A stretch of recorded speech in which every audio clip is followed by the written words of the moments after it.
This is Marcus Ferrell live. All right, family, lean in.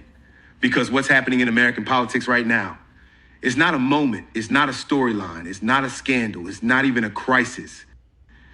This is a full-blown structural collapse in real time, and the Republican Party is the building that forgot to pay its contractor.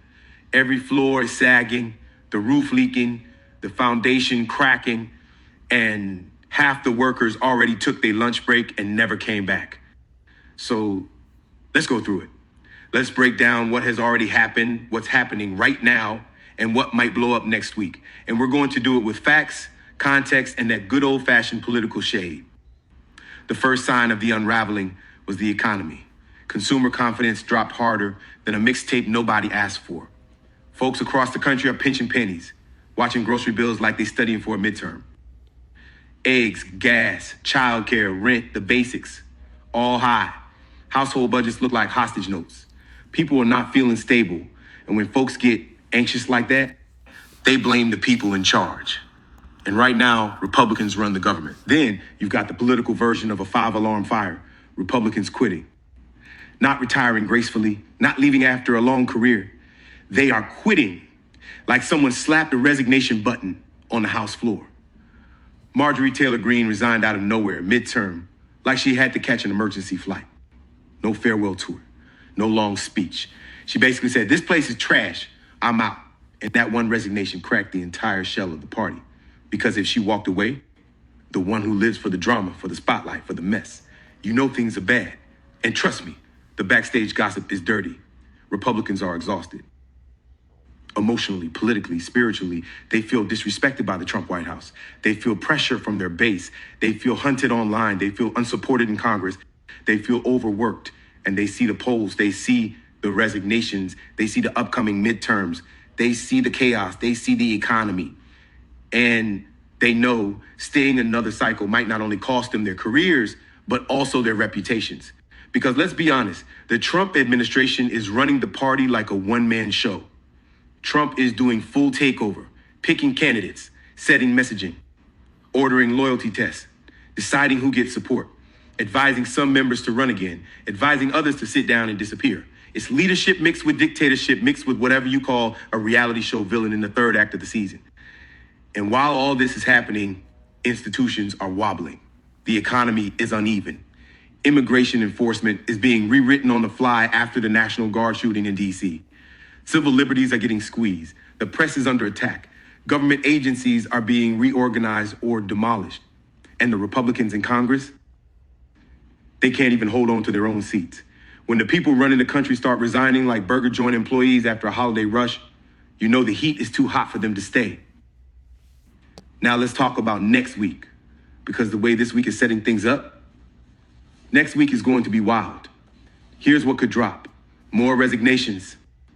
Resignations from members we didn't even think were on the fence. Moderate Republicans walking away because they can't deal with MAGA anymore. MAGA Republicans walking away because they think the establishment is sabotaging them. People in safe districts stepping aside because they just don't want to inherit what they know will be a public relations nightmare in 2026. Then there's the special elections. Every resignation triggers a new election, and Democrats could walk in and pick up seats simply because the GOP is too busy fighting itself to defend them. A wave is possible. A shift in House control is possible. Not someday, not in a dream, right now. Next, expect a brewing institutional fight. Investigations into Democratic lawmakers for political reasons might ignite backlash from military leaders, federal workers, veterans, and career professionals who don't like seeing the government used as a personal fist. Could set off a week of high-stakes press conferences, congressional fights, maybe even legal actions. On immigration, the D.C. shooting is going to be the political excuse Republicans use to push harsher policy. But the blowback from civil rights groups, Latinos, immigrants, progressives, churches, and cities is going to be fierce. That tension is going to crack open in headlines, in protests, in hearings. Economically, if consumer spending drops even one more notch, expect businesses to start warning about layoffs. And if layoffs hit, that will change the whole tone of the midterms. The party in power gets blamed regardless of what the actual causes are. Republicans know this, And behind closed doors, they are sweating through their suits over it. Trump's influence will grow louder next week, too. He will double down on controlling the message, double down on enforcing loyalty, double down on punishing defectors, and in doing so, he's going to alienate even more of the lawmakers who are already one toe away from the exit door. So what does all of this mean for progressives, organizers, and people who actually care about the communities Republicans forget exist? It means the door is open. It means the ground is shifting. It means the GOP is giving you an advantage without even meaning to. It means communities who've been ignored, lied to, or exploited finally have leverage. It means the moral argument finally lines up with the political argument. It means 2026 is not just about winning seats. It's about shaping the national story. Because when a party collapses this hard, this fast, with this much internal conflict, the only people who win are the ones organized enough to step into the vacuum. And that could be us. Black voters, brown voters, young voters, workers, women, union members, immigrants, people who believe in democracy, fairness, and basic dignity. People tired of being treated like the enemy in their own country. Use this moment, study it, organize around it, speak to it, mobilize your base, push policy. Take advantage of the chaos.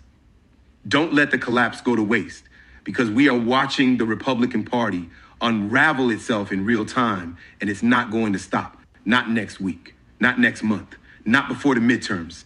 We have to show up and shape what comes after. This is a political earthquake, and the aftershocks haven't even hit yet. This is Marcus Ferrell Live.